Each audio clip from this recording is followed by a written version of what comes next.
खड़गवा में नशा मुक्ति अभियान के तहत निकालेगी जागरूकता रैली। गांव के युवा मन ला नशा से दूर रहे बर करेगी अपील।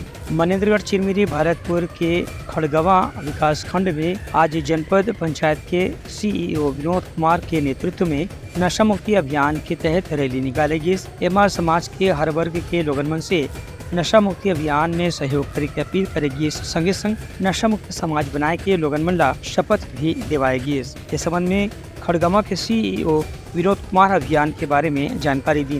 राज्य सरकार के निर्देश के मुताबिक पूरा छत्तीसगढ़ के हर जिला में ऐसे में नशा मुक्ति अभियान के तहत रैली निकाले के कार्यक्रम चलाए जाते।